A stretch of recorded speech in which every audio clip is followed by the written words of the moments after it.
हमारी बातें चल रही थी, मैं एक कहानी सुनाता हूँ कि एक व्यक्ति नदी के किनारे जा रहा था। छोड़िए नदी के किनारे, नदी छोटी है, समुद्र के किनारे जा रहा था और उस समुद्र में तूफान आया और लहरें इतनी तेज चली और बाहर गई कि बहुत सी मछलियां उस लहर के साथ बाहर चली गई। वो व्यक्ति देखा कि तड़फड़ा रही हैं, पानी में नहीं जा पा रही हैं। उसने क्या किया कि एक मछली को पकड़ता और उसको नदी में फेंक दे, उस समुद्र में फेंक देता, उसका बच गया। वही जैसे मुझे जो बहुत चालाक लोग हैं मुझे उपदेश देते हैं, वैसे लोग आए, हाँ मूर्ख आदमी क्या कर रहा है, तुम करके क्या कर सकते हो, कितनी मछलियों का जान बचा सकते हो। उस व्यक्ति ने कहा कि मैं नहीं जानता कि कितनी मछलियों का जान बचा सकता हूं, लेकिन इतना जरूर जानता हूं कि जो मछली मेरे हाथ में आ जाएगी उसका मैं जान बचा लूंगा। और उसी तरह से मैं उनसे बोलता हूं, मैं नहीं जानता कि कितने मैं काम कर सकता हूं, मैं नहीं जानता कितने बच्चों का भविष्य बना सकता हूं, लेकिन इतना जरूर जानता हूं कि जो मुझसे पढ़ेगा, जो मेरे बताए हुए रास्ते पे चलेगा, उसकी जिंदगी तो सवार दूंगा। और वो क्लास 8 के जो बच्चे पढ़ते भी बुलाएंगे, फीडबैक देंगे बच्चे। 2 बजे छुट्टी होती है, मैं यहां से 4:30 बजे निकलता हूं, कभी कभी 5 बजे निकलता हूं, कभी कभी नहीं भी निकलता हूं, सीधे बाइक लेकर के गांव चल जाता हूं। कल भी मैं कुछ लोगों के पास गया था, जो जिनके पास मैं जाता हूं वो जानते हैं कि सर क्या करते हैं। और वो बच्चे 4 बजे तक रुकते हैं, 5 बजे तक रुकते हैं और बातें चलती रहती हैं। और आज उन बच्चों का काम देख करके, उन बच्चों का व्यवहार देख करके, उन बच्चों का पढ़ाई में जज्बा देख करके मुझे लगता है कि मुझे सफलता मिल रही है। और आज पेटीएम मार्कशीट में क्या रखा है, नंबर में क्या रखा है, कौन जानता है मेरा नंबर हाई स्कूल में कितना था, भगत सिंह का कितना नंबर था कोई जानता है, गांधी जी का नंबर कोई जानता है। व्यक्ति अपने व्यक्तित्व से महान होता है, नंबर से नहीं। ये तो ठीक है, हमारे देश में बच्चे नंबर के लिए ही पढ़ते हैं। जो बच्चे तैयारी करते हैं वो उतना ही पढ़ते हैं कि बस आ जाए तो कर लूं, और वो वैसे ही जिंदगी भर करते रह जाते हैं। अभी पुलिस का रिजल्ट आया था, पुलिस पुलिस विभाग का सबसे निचला हिस्सा डी, और लोग बाहर हो गए। सोचिए ये हालत है हमारे गांव की पढ़ाई का। आप अपने गांव में देख लीजिए कितने लोग थे और कितने लोग उसको क्रैक कर पाए। तो मैं चाहता हूं कि बच्चे पढ़ें। इस पूरे भारतवर्ष में आगाज शिक्षा का यहां से हो और आने वाले समय में लोग मुझे कॉपी करें। डीवीडी पब्लिक स्कूल में पढ़ाने पे आपको गर्व हो कि मैं ऐसे विद्यालय में पढ़ाता हूं जहां हमारे बच्चे पे ध्यान दिया जाता है। अध्यापक सिर्फ स्कूल में ही नहीं पढ़ाते हैं, घर तक जाकर के बच्चों की मॉनिटरिंग करते हैं। और आप जिस तरीके से बैठ करके सुन रहे हैं मेरी बात, मैं अब तक नहीं देखा हूं कि इस तरीके से किसी भी सभा को लोग सुन रहे हो। कोई व्हाट्सएप चलाता है, कोई फेसबुक चलाता है, यार व्हाट इज दिस।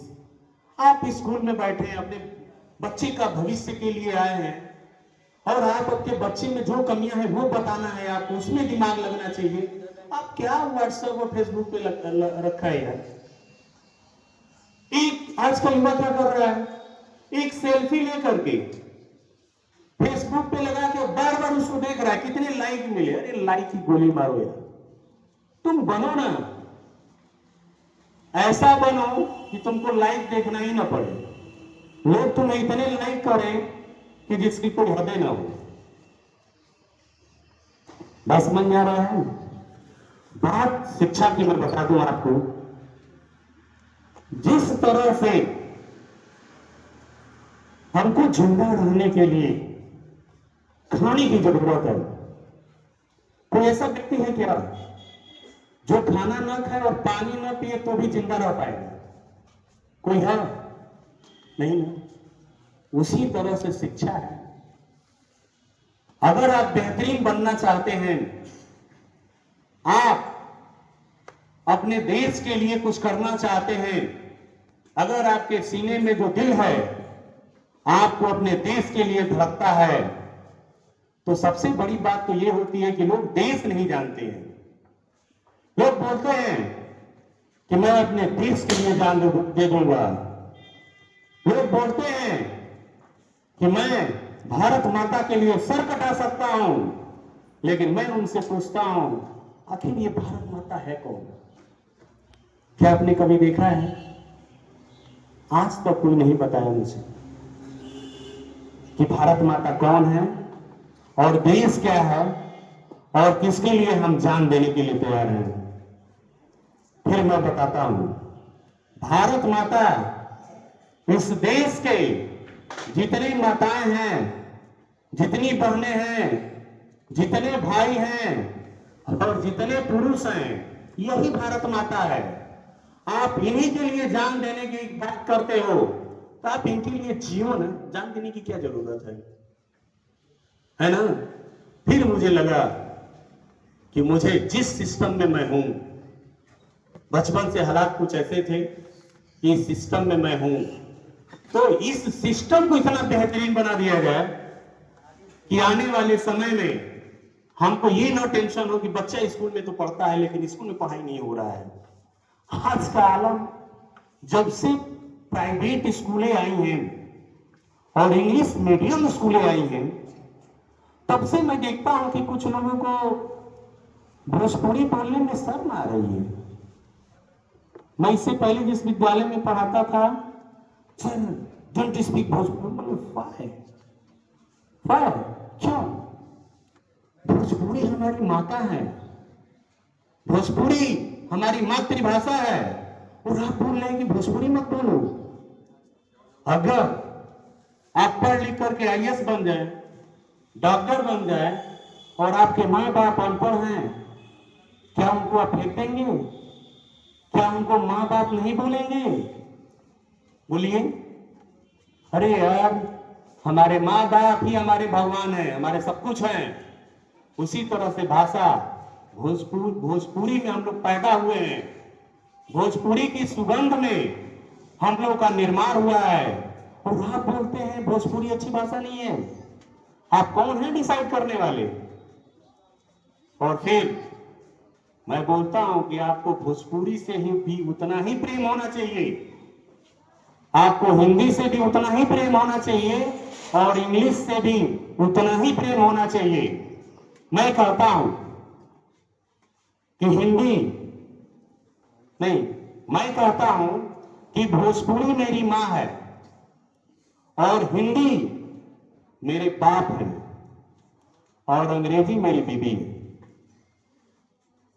तो सास बहू का झगड़ा तो चलेगा, लेकिन इस झगड़े को शांत कराना है।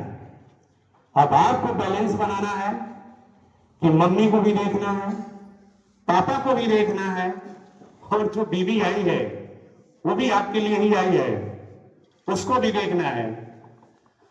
आइए सर, हमारे स्कूल के डायरेक्टर सर, मैं चाहूंगा कि सब लोग खड़ा होकर के एक बार सर का रिस्पेक्ट करें और गुड मॉर्निंग सर, प्रणाम।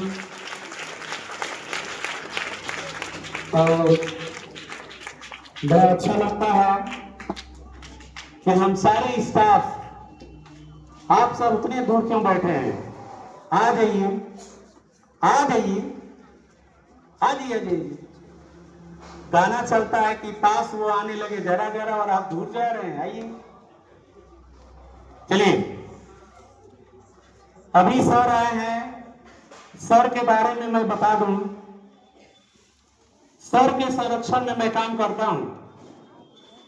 इससे पहले भी मैं काम किया हुआ हूं, इससे पहले भी लोगों से मिला हुआ हूं, लेकिन सर के संरक्षण में काम करने का मजा ही कुछ और है। मतलब कि जो मैं चाहता था कि एजुकेशन के फील्ड में कुछ किया जाए, बड़ा किया जाए, लेकिन स्कूल का सिस्टम मेरा साथ नहीं देता था। मेरी प्रतिभा को वही लगाम लग जाती थी। लेकिन जब इस विद्यालय को ज्वाइन किया, हालांकि ज्वाइन तो किया था तो ये सोच के नहीं किया था कि मैं यहां रह पाऊंगा, जैसे नहीं होता है कि चलो देखते हैं। आया तो था देखने के लिए, और देखते देखते बहुत कुछ हो जाता है। फिल्मों में भी आप लोग देखे होंगे, गाने भी चलते हैं। सर से मुलाकात हुई और सर के मार्गदर्शन में हम लोग काम करते हैं। अपनी पूरी टीम से मैं इंट्रोडक्शन करवाऊंगा, एक दो लोग उसमें फीडबैक देंगे। इतना अच्छा व्यक्तित्व और इतना बेहतरीन पर्सनालिटी मैंने आज तक अपने जीवन में देखा नहीं था। किताबों में पढ़ा था, सुभाष चंद्र बोस, गांधी जी, भगत सिंह, एपीजे अब्दुल कलाम, इन लोगों को पढ़ा था कि लोग ऐसे होते हैं। फिल्में देखता था तो एक से बढ़ के एक कैरेक्टर उसमें अच्छा होता था। लेकिन मैं सोचता था यार, इक्वल फिल्में होला का, मेरे दिमाग में ऐसे आता था। फिर कुछ मेरे दोस्त यहां भी पढ़ा रहे हैं, सरकारी स्कूल, सरकारी टीचर भी हैं। उन लोगों से मिला तो कुछ लगा कि कुछ कुछ अच्छे लोग होते हैं। लेकिन सर के साथ जब काम किए तो लगा कि नहीं, लोग ऐसे होते हैं। और मुझे गर्व है, और सर का साथ जब तक रहेगा, मैं वादा करता हूं कि आप बीबीडी पब्लिक स्कूल में कभी निराश नहीं होंगे। इस इंटेंशन के साथ हम लोग काम कर रहे हैं। कहा जाता है कि गाड़ी का दोनों पहिया अच्छा रहेगा तभी वो बढ़िया चलेगी। तो एक पहिया मैं और एक पहिया सर। मैं का मतलब मेरी पूरी टीम, मैं का मतलब सिर्फ मैं नहीं, मेरी पूरी टीम है और एक तरफ सर है। मैं कभी कभी मुझे लगता है कि सर को ये मैं बोलूंगा तो सर गुस्सा करेंगे। आज पहली बार मैं पढ़ाई नहीं कर रहा हूं, मैं एक ऐसा लड़का हूं कि जो है, अगर आप गलती करेंगे तो मैं बोलूंगा नहीं आप गलत बोल रहे हैं। मैं वैसा लड़का हूं, बहुत वो नहीं हूं मक्खन वाला, सर भी जानते हैं। लेकिन आज तक मैं तो गुस्सा करता हूं। मैं तो अभी बच्चे ऐसे करेंगे तो गुस्सा हो जाऊंगा, मैं लोगों पे गुस्सा हो जाता हूं, घर पे गुस्सा हो जाता हूं, मेरा गुस्सा होता है। लेकिन सर के साथ रहते रहते मेरा भी गुस्सा अब कम हो रहा है, एक बदलाव हुआ है। लेकिन सर आज तक कभी गुस्सा नहीं हुए। मैं बोला कि सर मैं चाहता हूं कि इस बार का पेटीएम ऐसा हो। ठीक है, कर लीजिए। मैं बोला कि सर चाह रहा हूं कि इस बार टूर थोड़ा दूर जाए, तो बोले कि उस पर काम करके देख लीजिए। इतना अच्छा लगता है कि ऐसे लोग होने चाहिए। और मैं जितने भी लोग एजुकेशन की फील्ड में हैं, अब ये तो मीडिया है नहीं, लेकिन इतना जरूर मैं चाहूंगा कि आप स्कूल में जो फीस ले रहे हैं, बिजनेस ही सही, आप फीस ले रहे हैं, मां बाप, मैं भी उस दर्द को महसूस किया हूं। और मैं आपको बता दूं, जब मैं 9, 10 और 11, 12 में इंटर कॉलेज से पढ़ा हूं, इस समय अष्ट सहीवी इंटर कॉलेज उसका नाम हो गया है, 2 रुपया फीस हमारे माँ बाप नहीं दे पाते थे। और उसका ऋण टीचर 2 रुपया जमा कर देते थे, लेकिन मुझसे बोल देते थे कि नाम कट गया है। उस दर्द को मैं महसूस किया हूं कि 2 रुपया नहीं रहता था कि मेरा वो हो। तो मैं आपका दर्द समझता हूं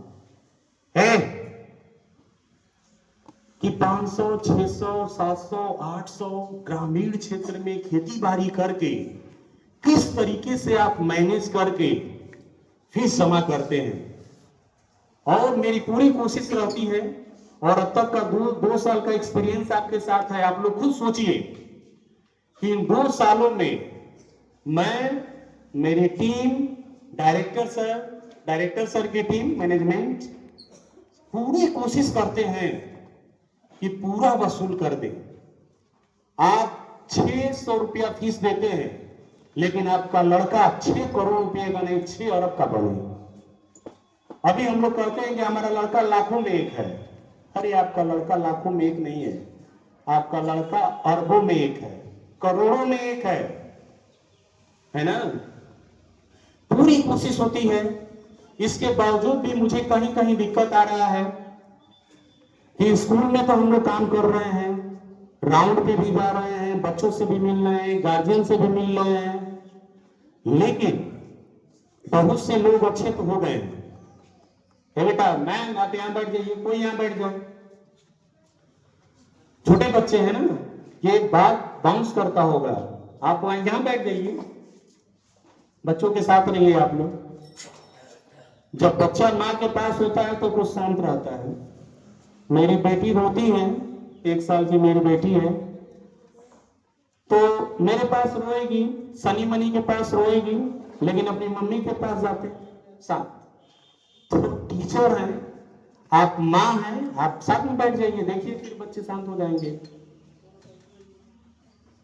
तो बातें हम लोग की चल रही थी।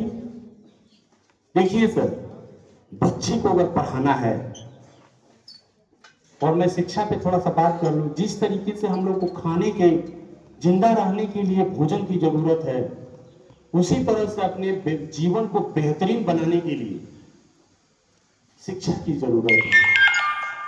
अभी मैं पढ़ रहा था, पहले भी पढ़ा था कि education is the ornament of life. शिक्षा जीवन का आभूषण है, गहना है।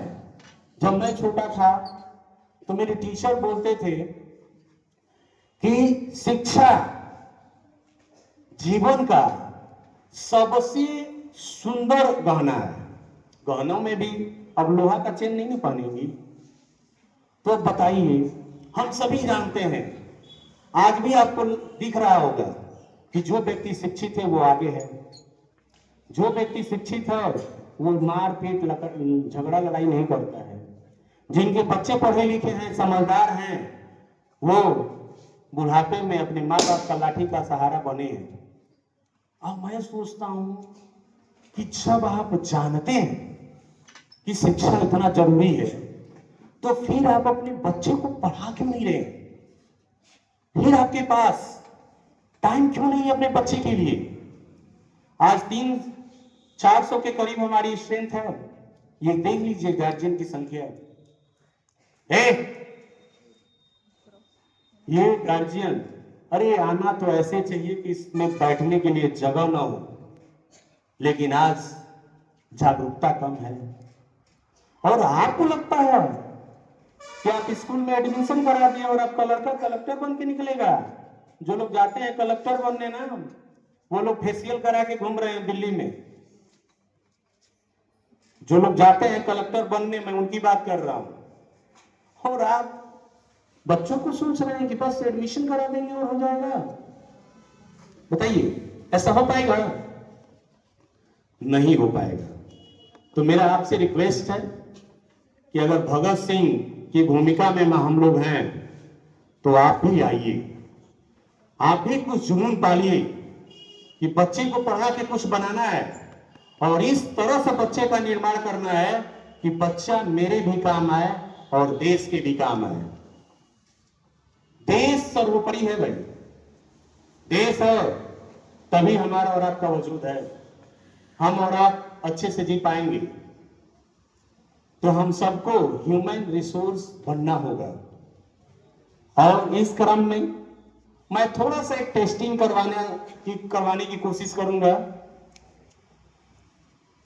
कि आप हमारे बच्चों से मिले। क्लास एक बच्ची 7th में पढ़ती है, एक 8 में पढ़ती है, उससे मैं इंग्लिश में कन्वर्सेशन कराऊंगा। और आप देखिए, आपके सामने बच्चों को यहां आकर के बोलना ही टफ है। आप ये मत जाइए कि वो क्या बोल रहे हैं, नहीं बोल रहे हैं। मैं हिम्मत पैदा करता हूं कि बच्चे आकर के यहां से बोले। मैं बहुत अच्छे लोगों को देखता हूं, जब माइक पकड़ते हैं तो ऐसे हाथ हिलने लगता है। आज वो बच्चे आपके सामने आएंगे और इंग्लिश में कन्वर्सेशन करेंगे। छोटे बच्चे, ज्यादा नहीं, भाई एक दो बस, भाई सिंपल एक ही तो ना होता है, सिंपल मैं आपके सामने पेश करूंगा। आइए दीपाली, दीपाली कम, ये छोटी बच्ची है, आ जाओ बेटा, यहाँ खड़ी हो जाइए आप। इसके घर जब मैं जाता था शुरू शुरू में, ड्राइवर जी भी मेरे साथ जाते थे, और जब हम लोग आते थे तो रोने लगती थी। तो मैं समझाता था कि अगर मैं आपके घर भी रहने लगूं तो हमेशा आपके साथ नहीं रहूंगा, और जब हमेशा आपके साथ रहने लगूं तो फिर आप रोएंगी नहीं। फिर भी रोती थी, बच्चे हैं। अब कल मैं गया था तो कल नहीं रोई थी, खुश थी। अब जो भी हो, बच्चे समझते समझते समझ गए हैं। तो बेटा पूरे अंदाज में, आप बीबीडी पब्लिक स्कूल में पढ़ती हैं, आपको डरने की कोई जरूरत नहीं है, मैं आपके साथ हूं, है ना। और जब मैं आपके साथ हूं तो डरने की कोई बात है नहीं ना। सीरीन मैम कम, आप इधर बैठ जाइए। सीरीन मैम, पूरा अपना जो आप कर सकती हैं, आप पूरे एक्शन के साथ पोयम सुनाइए, ताकि लगे कि बच्चे की साहस कितना है। भाई बच्चों को हम पढ़ाते हैं, हमारा काम है उनके अंदर साहस करना, धैर्य जागृत करना, उनको कब खड़ा होना है, कब बोल। अभी नहीं कि बच्ची आए तो लगे कांपने, लगे रोने, ऐसा नहीं।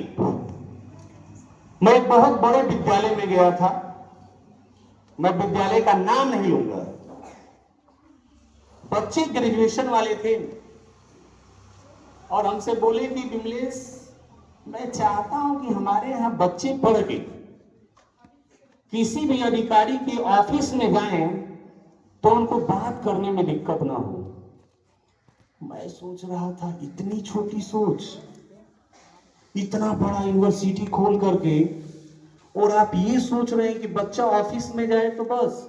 अरे आपको तो सोचना चाहिए कि विमलेश, मैं इसीलिए विद्यालय खोला हूं कि हमारे यहाँ बच्चे पढ़ के IAS IPS बने, अधिकारी बने, और अधिकारी बनने के 10 से 15 साल जॉब करें, उसके बाद रिजाइन दे करके लोकसभा में आए। आपकी सोच ऐसी होनी चाहिए।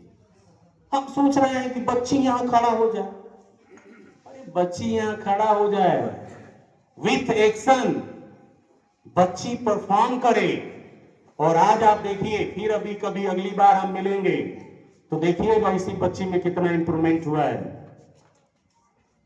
हाँ जी, नमस्ते, बैठ जाइए। कुछ शेर हो ना, टेबल निकलवा दीजिए यहाँ पे ऐसे। मैम आ जाइए। ए बेटा, डरना नहीं है, ठीक है, एकदम जैसे करती हो क्लास में वैसे करना है, एकदम जम के।